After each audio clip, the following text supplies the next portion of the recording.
good, YouTube? What is good? Welcome into the show once again. Last Word Productions, man. Me and my boy Larry here tuning in for Yo, another yo. week. Football is officially back, man. For those who did not watch the game yesterday or didn't tune in, Houston, Texas took on the Chicago Bears. Didn't see nothing from CJ Stroud. Didn't see nothing from Caleb Williams or any of the starters of that fact because being the fact they played in the Hall of Fame game, they have 4 preseason games. Everyone else has 3. So, this just was an extra game for coaches to get evaluations. And we seen a new kickoff rule implemented. And I know Larry didn't see it, but I did. And it was quite interesting to say the least. For those who don't know, essentially the big change in kickoff is the players will be lining up. I believe it's at the 45, I believe, if I'm not mistaken, or almost midfield. And the kicker will be behind them, kicking the ball off from the usual point where it originally was. And from there, the ball, if and only when the ball is caught, the players are allowed to move and go after the ball carrier. So that's essentially the big change. And I know it's some differences in the touchback rules. I believe if the ball bounces in the end zone, it's a touchback that comes out to the 20. But if it's a fair catch, I believe it comes out to the 25 or other way around. It's something like that along those lines. But that was the big change I've seen last night. Other than, the players themselves coming back. The Texans got some new uniforms. They seem cool. But that's enough about the other teams. Let's get off into the Dolphins and what we expect them to do this coming week against the against the Atlanta Falcons. I believe they're having joint practices with them this week as well. That'll be a good test for the offense, I believe, because the Atlanta Falcons have a pretty solid defense. Grady Jarrett, Jesse Bates over there. You got AJ Terrell. I believe they also got, if I'm not mistaken, oh man, I can't remember the boy's name. The other corner, I forgot his name. For who? For the Falcons. It's not just for Okuda, right? Nah, it's not Akuda. I know he's not there no more. Ooh. AJ Terrell? I said Terrell. That's another corner they had that was pretty decent. But nonetheless, though, I think it'll still be a good test for the offense. And Sure. I think the defense will be tested as well because Kirk Cousins is upright and playing. They got young pieces that are good. Drake London, good, solid emerging receiver. Kyle Pitts, we know what he is. That's a talent. So we're going to see. It's going to be some tests to be ran against the starters, and I can't wait to hear the practice notes. So talking about Kevin King? Kevin King, yeah. Yeah, it was bothering me. I had to go look it up. Yeah, that's what I was talking about. But yeah. But anyway, we're going to get off into the Dolphins and what they've been doing these past couple weeks in terms of practice. So, Yes, sir. with that being said, before we get into that, though, we never discussed the Tua Tagovailoa contract details because we didn't, at the time of the episode, all we knew was he signed an extension. But now the contract details are out, so we can actually look at them and see what they are. And let me go pull up my screenshots because I did screenshot it. I just gotta go to it. Give me 1 second. But if I didn't screenshot, I could just always pull it up again. It's not that hard to find. I could have sworn I screenshotted it though. I guess I didn't. Hold on, let me pull this up real quick, bro. Tua Tagovailoa contract details. All right, so here it is, Larry. So these the details right here. So as we know, it's 4 years, 212.4 million, right? That's the basis. But this is what people didn't know. It's a 42 million signing bonus, so he gets that right there.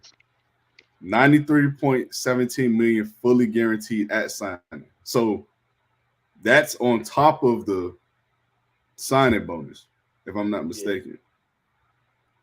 Yeah. And then it's 147.17 million practical guarantees. And if he's on a roster come 2026, he gets another 25 million for a roster spot.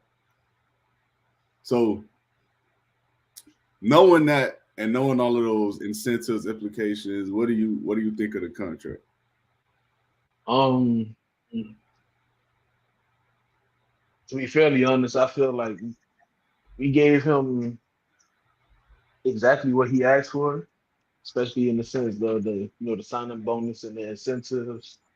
We really just trying to show that we believe in him as a quarterback, trying to lock him up and everything, and we trying to give him like almost like a confidence type contract. Like, yo, we are fully believing in you. You do feel like you are number one guy. So from the Dolphin standpoint, I think they just try to appease to him. Me personally, again, I feel like it's a lot of money that we're banking on a guy who just had, in my honest opinion, 1.5 good seasons since he became a pro. I don't feel like he's necessarily earned it. It just was a matter of what the market was, and he just got on a team that just felt like they haven't had a franchise guy since Marino. Mm-hmm. And I know no problem to Tannehill, but that's what it really was when it boils down to it completely. I still feel the same way about the deal.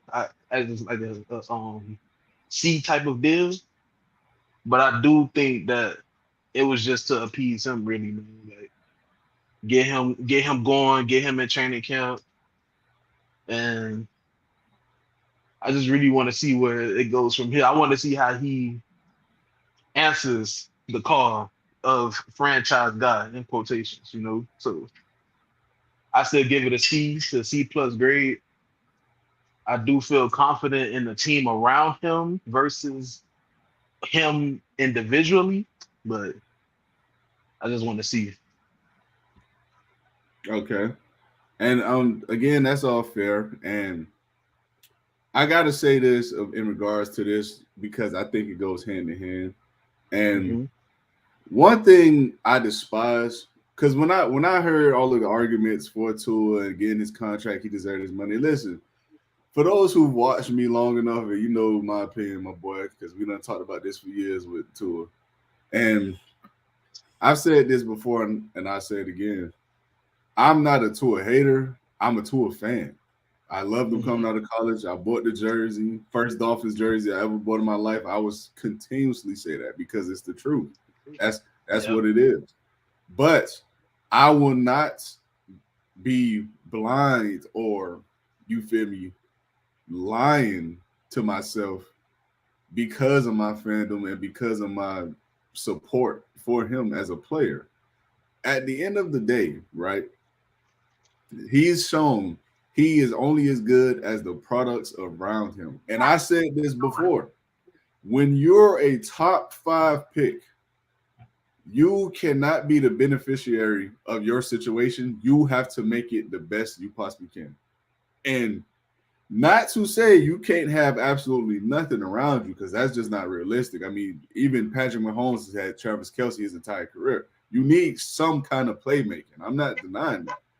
But in the same breath, if you're supposed to be this quote unquote franchise guy, you have to be able to elevate players around you. And I just don't see that happening with him as a player. He's getting the ball out quickly and effectively. I give him that. But it's 2 players who are already dynamic playmakers. They could go to any other 32 teams in the league and still be effective players.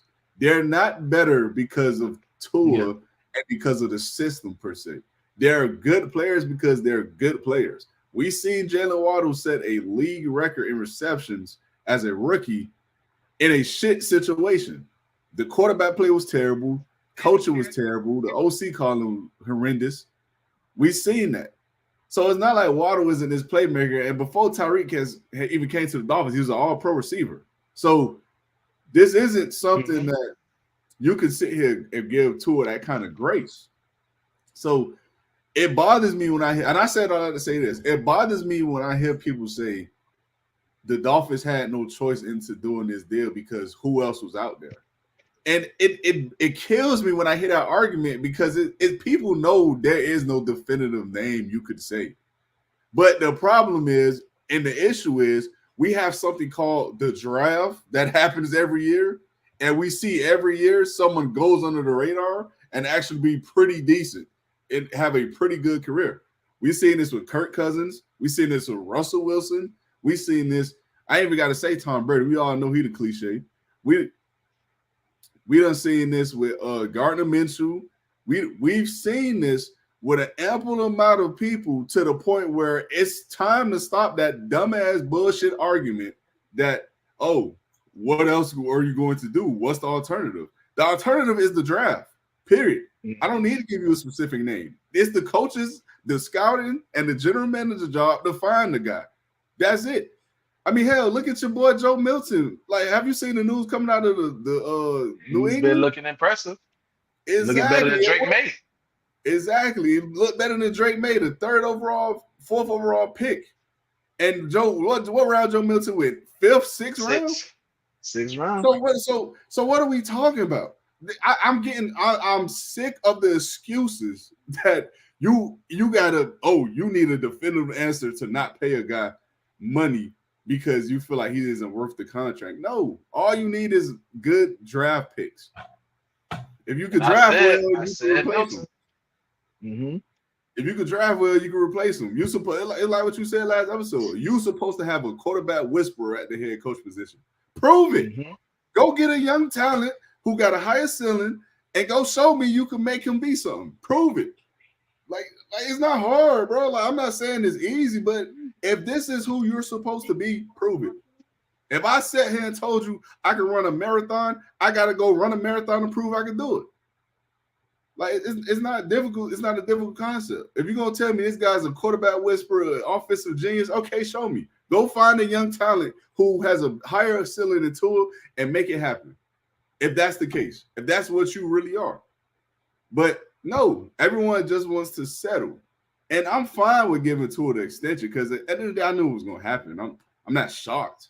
But it's just such a worn out and wore down argument where people be like, oh, well, what else you was going to do? Who else could you gone with?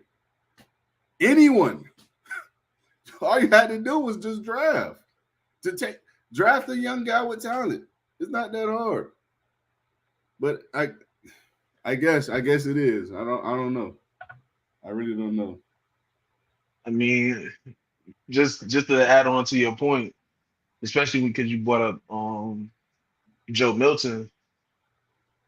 Hey, if this is the quote unquote quarterback guru, I know you're not a big fan of him. I like McDaniel just as our head coach.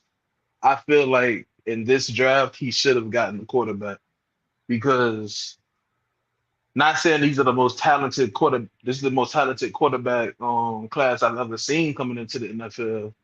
But it was a lot of young guys there who you could develop, who could become something, or you could just use as, backup because, Tua has a history of being hurt. You don't want to, I'm not excited if Tua goes down or if he has to stay out of game where Mike White has to play a full 4 quarters or Skylar Thompson has to play a full 4 quarters. A quarterback guru should always feel like he needs to take a quarterback in the draft, And I've been saying since the draft, Joe Milton was my guy. When I seen him play, I know he didn't have a lot of film to study and look after from Tennessee, but just the fact that he had an NFL deep throw in college should have woken some heads up to like, you know what? I'm gonna have to take a chance on this guy. And I feel like our quarterback guru should have took a chance on him. And I'm not saying he's going to be the best quarterback in the world. I'm not saying he's going to be the best rookie out there, but I do feel as if that we should have taken a chance on him or any other quarterback of that nature, So, and I do agree with your point that, again, this isn't a Tua-led team. This is a team of a great combination of contributors to come together and be successful, win 10 plus games, be mediocre division wise, but do be competitive in the division, make the playoffs, be in the wild card and everything. But we need dynamic to set us over the top, not to be stagnant at just 10, 11 wins. Because it pretty much seems like that's our ceiling, and it shouldn't be, especially when you're paying a guy 212, 42 million guaranteed. So I do feel as if that we kind of dropped the ball there in the quarterback department just to get a young guy, a young rookie talent to come and give him some competition. It's like we're going all in on the guy who's basically showed you mediocrity instead of this last season. And in key games in this last season, he was a no-show. So Right. And speaking of the games, let me pull up the stats about him. And this again, this is the guy that's been paid the big bucks. So Tua, for sure. this is Tua Tagovailoa by opponent win percentage. 500 or worse, he's 10-1, 22-8 TD INT ratio. That's damn good. Almost a 31. 72 completion percentage and total QBR is 66. Teams that are over 500, he's 1-6, 8-7 in terms of his TD and INT ratio. Completion percentage drops 9% to 63, and his QBR drops to 46. Again, my thing is there really is no real reason to complain anymore because what's done is done. It is what it is. But that does not mean we cannot be honest about who he still is as a quarterback and what he has yet to prove. And he has yet to prove come late in the season or against the better teams or against the better quarterbacks even, he's not stepping up. I mean, can we point to one game in his whole career where he has outplayed any top quarterback he's gone against? Can we point to one game? Like he's gotten outplayed. He's gotten outplayed by Jalen Hurts. He's gotten outplayed by Mahomes, of course. He's gotten outplayed by Aaron Rodgers on a bad hand. He's gotten outplayed by Will Levis, a rookie. He's gotten outplayed by Josh Allen every time they've played each other, outside of arguably one game, which he didn't even finish. What he got hurt in, I should say. Excuse me. I mean, who else? What other games we can name? I mean, we can name multiple names. Will Levis, Tennessee Titans game. Will Levis outplayed him, yeah. And Lamar Jackson. Yeah, Lamar Jackson. I mean, you can say he outplayed Lamar 2 years ago in that comeback game. 2 years ago, yeah. But you can't say that. Even though Lamar was phenomenal in that game too, but you can say he outplayed him. He outplayed Justin Herbert too. Now that I think about it. Yeah, he did. So I give him the 2 performances. I give him that. But the thing is, and where the disdain comes in, is all of those happened way in the beginning of the season. One was week 2. The Ravens game was week 2, I believe. One was week 2. One was week 1. So it's like we need that. We need you to outplay some of these in the latter part of the players down the stretch. Mm-hmm. So listen, man, I give credit when it's due.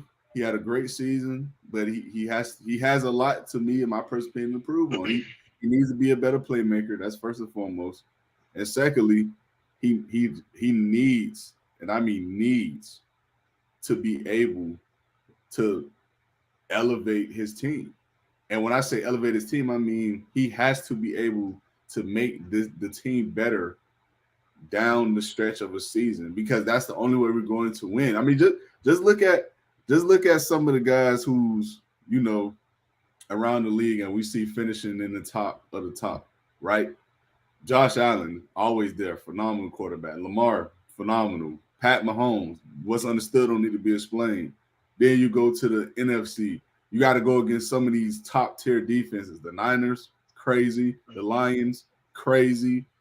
Hell, the Packers gonna come back. The Eagles are getting better. So there is no time to be playing down to competition, on top of the fact that you're not improving as a player as a whole. because I said this to people before. I know it's going to be unpopular because the statistics says he's gotten better every year. But to me, he has not gotten better. He's the same guy. He just has better pieces around him. When you look at his strengths and weaknesses, what has he truly improved on to say he's gotten better as a player? They just amplified his strengths. That's it. Mm-hmm. That to me, that's not getting better. That's just you feel me hiding the blemishes. Like when you ask him to throw outside the numbers consistently, he's not good at it unless someone is wide, unless Tyreek Hill is 8 yards away from the closest defender. That's it. He's not throwing ropes. Like it's not happening. So at the end of the day, man, I just feel as if it needs to be. You need to demand more out of a guy that's making 50 plus annually now. That's all I'm saying. Mm-hmm. But let's get into what's been going on at practice, though. So at practice for the last 5 practices, I believe they had 8 practices in total. But for the last 5 practices, from what I know and what I read, the defense has been giving it to the offense for the most part. And I've read that Anthony Walker has been playing well. I've read that Chot Robinson. Well, I didn't read it, but one of the players commented said Chot Robinson. Oh, it was what's the backup tackle name? Keon Smith. He has said that he has a great get off. He's quick off the ball, things like that. I did also read in the same breath that Chot Robinson's size is a worry for a beat writer for the Dolphins. He said he's worried about he may be undersized on the edge and worried if he could be able to set the edge in the near future because, he's going to have to be a starter because with Bradley Chubbs and Phillips both on the PUP, I know Phillips is out there. I know he's on the sideline, but anyone who believes he'll be ready week 1 is lunatic. They're losing their minds. Both players, I've said this before already, they're both going to be out at least a month. Least. Mm-hmm. You may see Phillips before Chubbs, but and even if you do see him, ain't no telling what kind of capacity you will see him in. He might play 2-3 series. You never know. But at the end of the day, there's some mixed reviews I read about Chot Robinson. I've read that the defense has been doing well, though. Jalen Ramsey's been playing well. Jordan Poyer's I seen get an interception in practice on tour. But I also read that Mike White and Skylar Thompson both have been struggling throughout training camp thus far. And that, to me, is worrisome because you already have a quarterback in tour that has shown he's injury-prone. You need a somewhat adequate and capable backup. And to hear that both of those guys are just struggling is not a good thing, in my personal opinion. So what are your thoughts on that, or how you think they should go about addressing the backup quarterback situation? Like I said earlier, man, it's just, like I said earlier, hold on. All right, so as he does that, guys, I'm just getting my thoughts on it, and I'm a little worried. And the reason why I'm a little worried is because you never know what can happen in this league, especially when you have a guy who is already undersized quarterback who has shown he tends to get hurt more often than other players at his position do. So it's a bit worrisome for me from that perspective, but it's worrisome as well from the perspective that you just want the best you can possibly have at every position on the depth chart. So to hear that both of these guys are struggling is kind of a red flag for me. But you go ahead and get your thoughts, bro. Yeah, so like I was saying, I go to the same conclusion like I just alluded to earlier on, that we should have at least drafted a QB or at least signed a vet, like somebody who could come in, give a little competition. Like it doesn't have to be like anyone crazy. It doesn't have to be like a break the bank type vet, but it could have been somebody who could give some sort of to the quarterback room, like it could have even been Cam Newton for all I care. He came in and just came into a training camp, worked out with the team, showed that, hey, this is how you do this. This is how you come and prepare. Like you could show Mike White something, he could have showed Skylar something. You could pick the brain of a Super Bowl quarterback, or you could just bring somebody in just to look over training camp. Like it's a plethora of things that they could have done for the quarterback position. And to hear that Mike White and Skylar Thompson have been struggling is a bit of a concern because again, this is a $50 million quarterback who in 2 years hasn't. I mean, 3 of his 4 years hasn't played a full season. And last year on his contract year was the first time he played a full season. That's a concern. So to hear that the second, third quarterbacks are struggling, that's a bit of a problem for me. And it's unfortunate, to hear. So I really do believe that we should go in the direction of getting someone else, a fourth quarterback, to come and join the fray of the quarterback room. And I do honestly believe that Mike White and Skylar Thompson should be on the hot seat because this is, I don't want to say this is no excuse, but it's almost no excuse. We're professionals now. When Skylar Thompson is not a rookie anymore, Mike White is very familiar with the offense. This is a guy who Mike McDaniel is very high on coming into free agency last year, 2 years ago. So it needs to be, there needs to be accountability on these quarterbacks, especially for the quarterback position, because this is a position, not only the most important position on the field, but this is where the bread and butter is. This is where the money made. We can't dib and dab and act like these are high school college players, like these freshmen of rookies. They're not. They already accustomed to they already accustomed to the franchise. They hip to the offense. They close with the coaches. They close with each other. We need to get on the ball, and we seriously do need to address the position a lot more, man.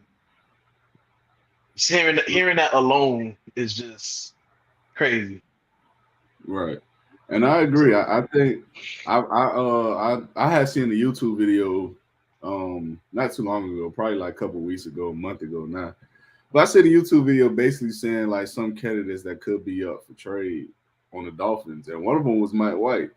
And I would not be surprised if he was traded for a late round pick and they just went on ahead and just put Skylar as the backup, and they tried to find another young, talented quarterback they could potentially, try to groom. I know they got the undrafted rookie, I forgot his name, but they haven't been overly impressed by him in any way of the metric or any capacity. So that's not someone you're going to expect to be a knight of shining armor for you.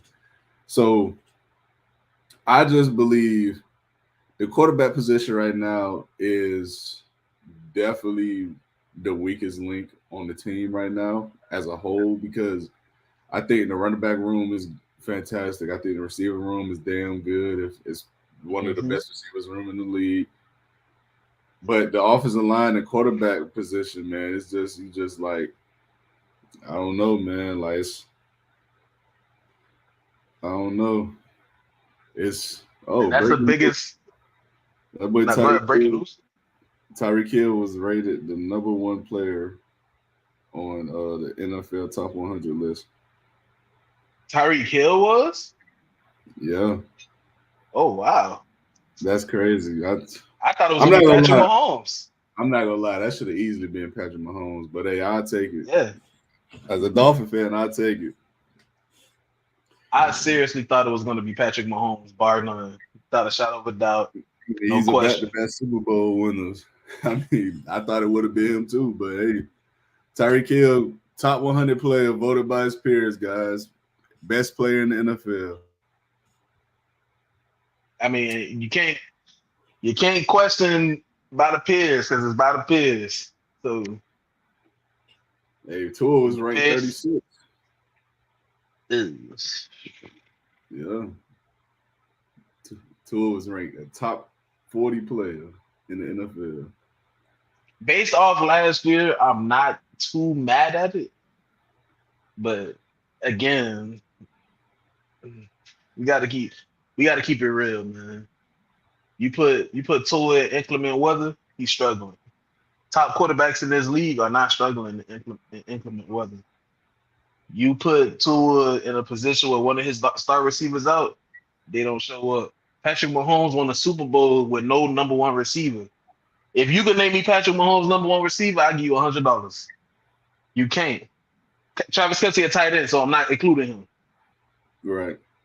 So he went out there with a Rasheed Rice, who's now in trouble. He went out there with a Marquez Valdez-Scantling with bricks for hands. Garbage. Justin Watson. Like this is, we gotta. McCall Hardman. Yeah, McCole Hardman, who they traded for again. He didn't even get a chance to play until the playoffs.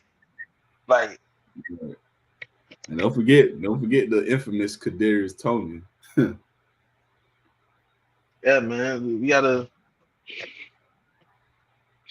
Kadarius Toney won another championship not playing. Here's the top 10 right here. It was Tyreek Hill 1, Lamar Jackson 2, Christian McCaffrey 3, Mahomes 4, Myles Garrett 5, wow. Chris Jones 6, Trent Williams 7, TJ Watt 8, Travis Kelce 9, and Max Crosby 10. The fact that Mahomes is number 4. 3 players over Mahomes.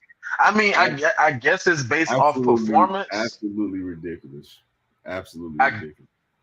I guess it's based off performance of last year because he did struggle to start the year, but I don't know, man. Mahomes is by far and large the best player in the NFL. It's not even questionable.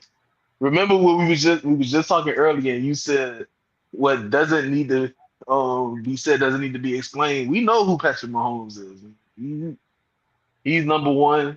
He's that guy. He's the alpha of the NFL. There's no one else. But I would definitely take Tyreek Hill as number 1 because I would have had him at number 2 and I would have been okay with that. But hey, shout out to the Dolphins, man. You know how many players the Dolphins got on the top 100? It's like 9. Yeah, because you got Tua, you got Tunsil, you got Chubb, Waddle. Not Tunsil. So Armstead. I said Tunsil. I'm tripping. I think I'm learning Tunsil. But Teron Armstead, Tua, Chubb, Waddle, Ramsey, Raheem Mostert made it. I said 2 already. Tyreek Hill. So that's 7. Mm-hmm. And then you had a player last year that made it, Christian Wilkins. So if you want to count him from last year, that's 8. They had 8 players make the top 100. And that's off what I can remember right now. They had 8 players make the top 100. Javon Holland didn't make the top 100? I don't know, did he? Let me look it up real quick. That'll be a travesty. Hey, man, this is the year to prove it, man. I ain't gonna lie. Nah, he ain't make it. It's unfortunate, but hey, I mean, I understand. Yeah, so those was the. Hold on, wait. Yeah, he ain't make it. He had a top 100 not funny, but a moment in the NFL last year with the pick 6. But nah, so that's 8 players that made the top 100 from the Dolphins team last season, and they did not even win a fucking Super Bowl. I mean, not Super Bowl, playoff game. Can't even win your division, but you got 8 players, and 7 still currently on your roster that you can't even win a damn division or a playoff game with. One of them was ranked the best player in the league, and you can't win a playoff game. You can't make this shit up. By the peers. You can't make this shit up, boy. Can't make it up, man. It's crazy. But let's get off into the game preview, man. Let's see what we looking like. So we got the Atlanta Falcons this preseason. May not see that many snaps or you feel me, many touches from the starters as a whole. But let's go through the position battle and see. Let's see who you got edging what for this contest. So We're gonna start with the quarterback position, the most important position on the field. Who you think gets the edge? Between Skylar So and let's just for the sake of argument, let's just say it's going to be between Michael Penix and Taylor Heineke versus Mike White and Skylar Thompson. I am just from a fan standpoint, I am excited to see Michael Penix come in and get some action. Um, just like I said before with Mike White and Skylar Thompson talking about them struggling in practice, these are the vets. So I want to expect that the vets will come in and actually perform and do things well, you know. So I do want to see them come in and outperform a rookie quarterback and a Taylor Heineke who is not familiar with the scheme. So I do want to believe that these guys will outperform them, but for the sake of argument, I will take the Dolphins guys. But I am excited to see Michael Penix come in and perform well. I am excited to see him because he was the surprise of the whole draft. Okay. I'm gonna get an edge to the Falcons. I just think, regardless of how you want to slice, I just think Michael Penix and Tyler Heineke are better quarterbacks than the two we have. I mean, it's just that simple to me. I just think they're better. But let's get off into the next position, the running back room. So we're gonna have Tyler Algier. Maybe he'll be playing a little bit. I know he's still a league ball carrier for them. Bell cow, I should say. So let's say him and uh let's say him and the supporting cast of Javier Wright and Chris Brooks. Who you think gets that edge? Just like before, like NFL familiarity, you know, I might have to go with the Falcons here. But again, just off an excitement standpoint, you know, I'm excited to see the rookie come out and perform. I want to see Devon A-Chain at least touch the ball 2 to 3 times, just to like, you know, get back acclimated with moving around, taking football hits and everything. Not nothing too crazy, of course not. But I do think just from that instance alone of having football experience, NFL experience, I will take um the Falcons running back room. But I am excited to see Jalen Wright go out there and perform. Okay. I think I'm gonna take the Falcons running back room as well because I just think Tyler Algier will be better. I don't think if Devon A-Chain does play, I would take the Dolphins because I think Devon A-Chain is better than Tyler Algier, but I don't think he plays. But if he do play, I give him the edge. But the next battle I want to talk about, the wide receiver position. So we shouldn't expect Tyreek or Waddle to be playing. So I don't think Odell will play either because he hasn't even fucking practiced yet. But that's another story for another day. And so we should be expecting guys like Malik Washington, Eric Ezekiel if he's healthy, Taj Washington, Braxton Berrios, River Craycraft, and for the Falcons, they'll have guys like I know they got if I'm not mistaken, I know Darnell Mooney is there. Yeah, but I don't expect him to get any snaps. Yeah. I mean, it's a lot of guys. Ray McLeod might get some touches. Rondell Moore might get some touches. They got Cardell Hodge, Josh Ali. Cardell Hodge. Yeah. I forgot about Josh Ali. I'm gonna go Miami on here, just off pure excitement because of our offense, because of how dynamic our offense is. I do want to see our young guys get in a lot. I want to see Malik Washington. I want to see what's my guy name? You just said it. The other rookie. Not the other Taj rookie. Washington. Taj Washington. Yeah, I knew it was another Washington. I want to see them get on the field. I I do want to see. I really want to see River Craycraft and Braxton Berrios coming in as basically ones and twos. I want them to start the game. I want them to go out there and show, hey, I'm worth being on this field. I know this is against players that's really trying to get a job, but I don't want people to get too comfortable. You know, I don't want people to think that it's just. I'm sorry. I don't want people to just think that it's just about X's and O's just because you've been a part of the squad and you don't have to come in and put in no work and put in that time. So I do want them to start the game, and I want to see what they can bring to the table Right. as a starter, And of course. right. And I'm gonna edge the Dolphins too. I just think they got a little bit better playmakers at the positions as far as the depth pieces goes.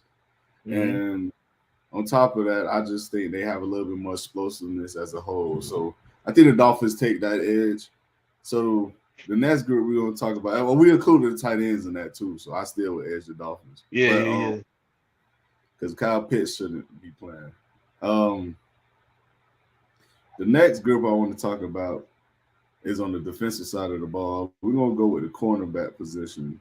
And the corners, we should expect to see Cam Smith if he's healthy to play. I know he had got hurt in practice, but we should expect Cam Smith. And Hmm. it's for the Falcons, we may see Kevin King. We may see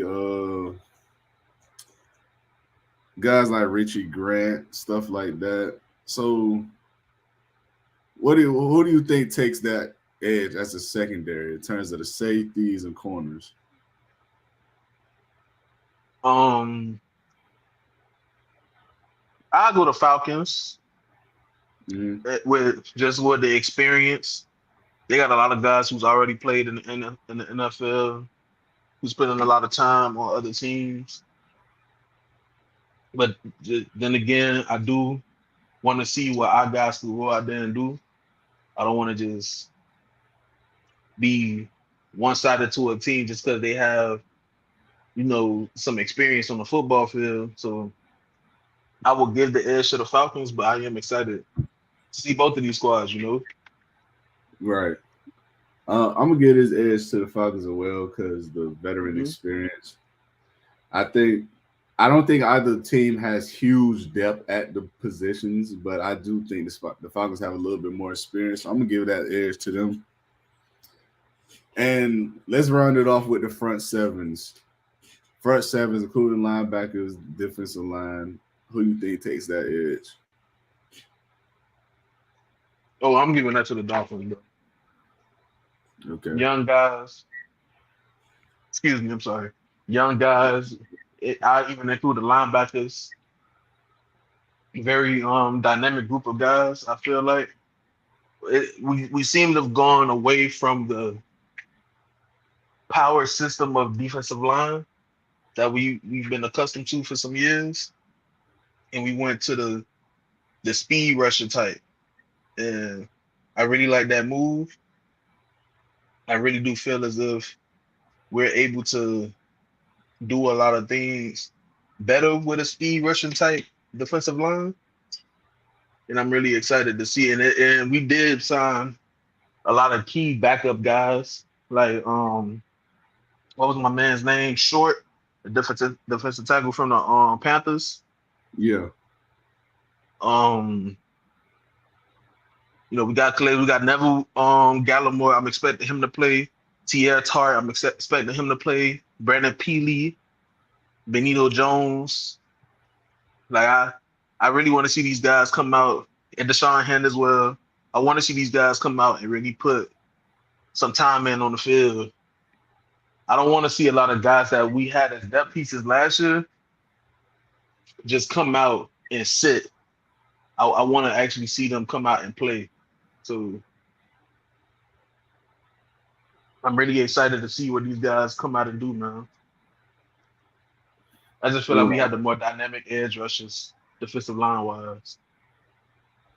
Yeah, and I agree. I'm gonna edge this to the Dolphins too because I think the linebacker play is Got young guys. Channing Tindall. It's do or die for this man, dog. I ain't gonna lie. I didn't even realize Rio was here. My bad, Rio. But it's do or die for Channing Tindall, man.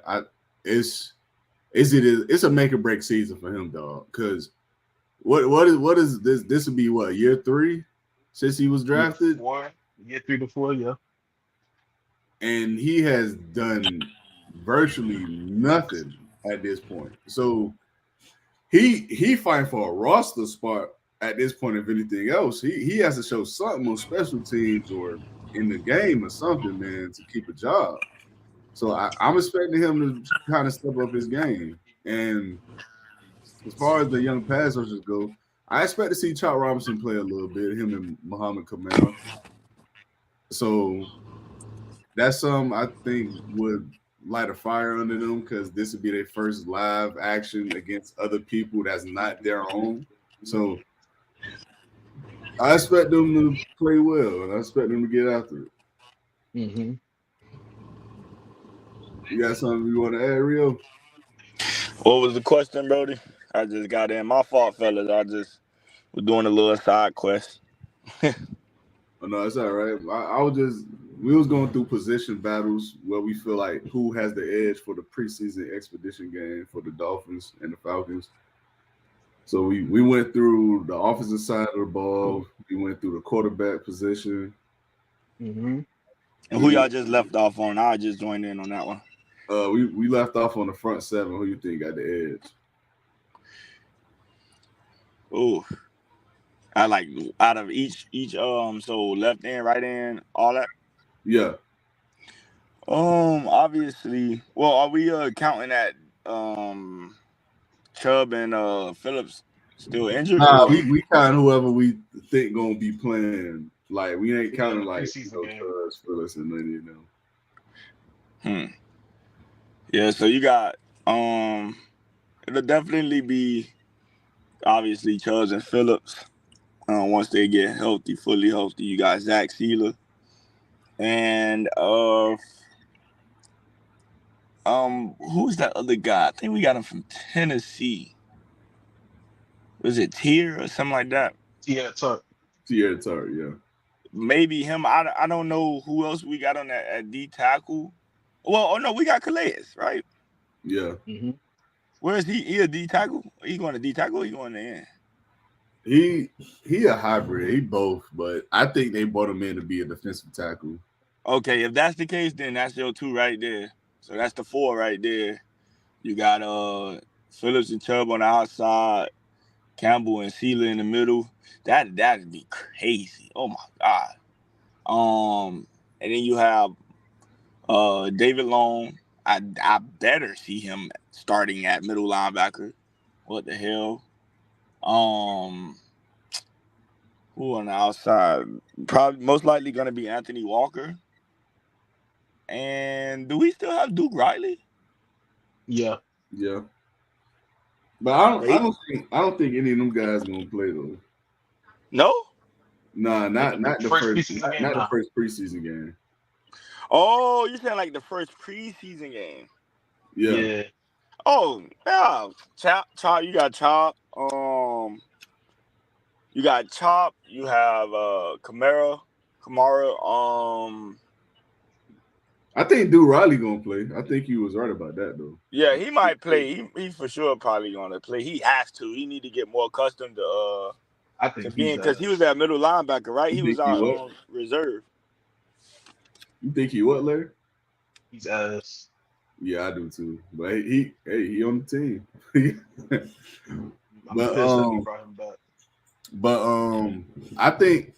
I think you're right, Ori. I think he does have to get acclimated to more of the scheme than anything else because honestly, they brought in their guys. They know what they could do. It's about him proving he can contribute, in whether that's as a backup depth piece or on special teams. He got to show that. That's the same thing I just said about Channing Tindall. I mean, at some point, Yeah. you gotta show you can contribute in some capacity, bro. You can't be out here just taking up a roster spot doing absolutely nothing. That's not how the league works. That's not how life works. You gotta be able to give to the pie. You're gonna take a piece. Mm-hmm. So I expect Channing Tatum and Duke Riley both to be playing, and I expect both of them to log a lot of snaps. If I'm being honest, because behind them two, the linebackers you have are pretty much guys who won't make the roster or guys who are already a proven talents. So I think both of them going to be playing a lot, at least the first half. So we'll see how that goes. Oh, also, it's a bro. Golly, I forgot his name. He remind me. Oh, Peely. I just I said his like name too. that D tackle, bro. I like him, man. Mm-hmm. I need him to grow. I hope he grow. I hope he take some some pointers from Calais and Sheila. Bro, he might be the next Vita Vea. Shit, you never know. But I've been watching him since we grabbed him last season. And I seen him make some plays in the preseason. I feel like he could do that again and probably add a little bit more.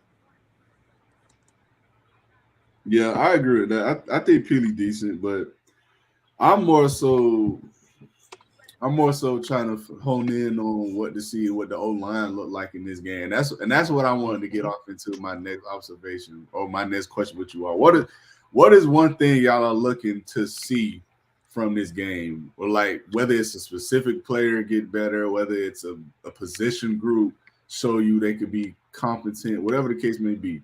What are y'all looking for in the first preseason game? And we can start with you, Rio. Liam. Oh, my bad. Now, hold on. Jesus. You go ahead. Go first, Rio. Yeah. I definitely would like to see the whole team just improve, be sound. I know we're not gonna be sound. I know I'm not gonna see it, but I feel like if we can see that early and often in each group, then that'll be good. But more so of the defense and how Anthony how the DC how he wants to handle it, how he's taking everything in. So I want to see that. I want to see him blitzing. I want to see how he's gonna move everybody around. Who he's trying I to have be heard. Like, starting. I don't mean to cut you off, my boy, but I have heard in practice they have not blitzed virtually at all.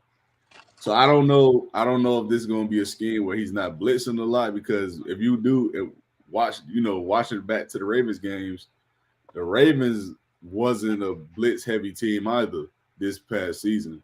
So I don't I don't know if that's an indicator that this won't be a blitz team like it has been the past couple years, but we'll see.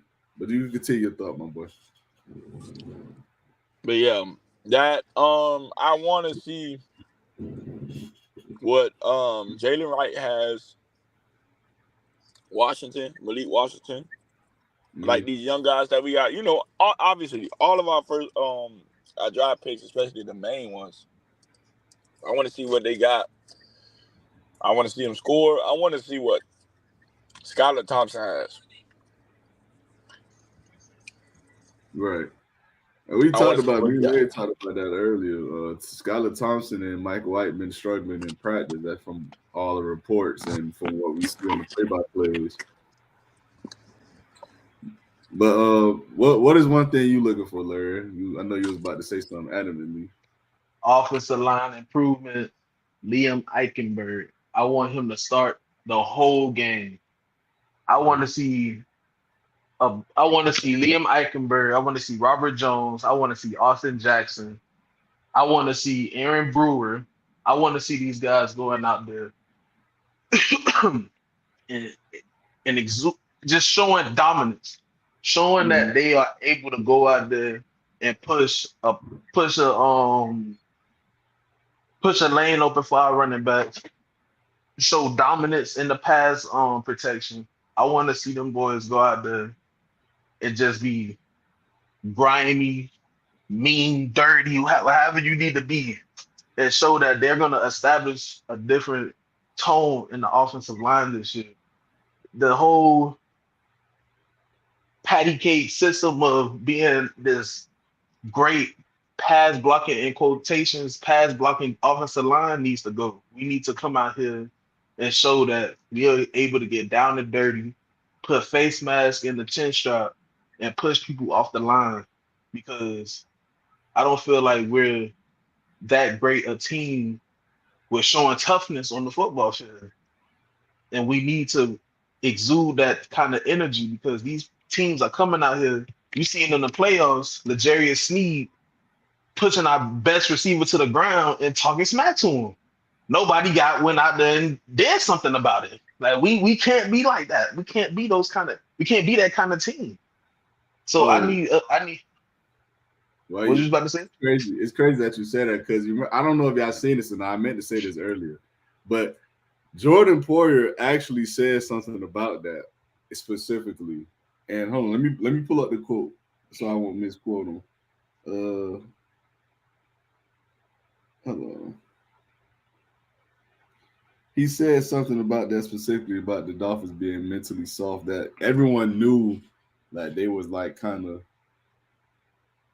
soft per se, like in terms of their mentality. Why is a 34-year-old safety coming in the locker room saying this? Like that is an issue with me. We are a football team. This is not basketball. See, look, this is what he said. He said, playing against this team over the past few years, you kind of get a sense of, okay, if you get on top of this team, they might fold. And he said, there are some teams like that, just being honest. Oh, hold on, wait. I'm checking. Yeah. Y'all can hear me? Yeah, I can hear you. Yeah. All right. And he said, there are some teams that are like that. This is just being honest. So what is that happens in those moments when we're getting them hit in the mouth? What happens in those moments so we're like, hey, we're good. Let's bounce back. We're good. It's a 60-minute game. It's a long game. I've been in games where I've been up 24 points and end up losing. I've been in games where I've been down 21 and end up winning. So it's just a continuing to play the game, just a continuation of playing the game.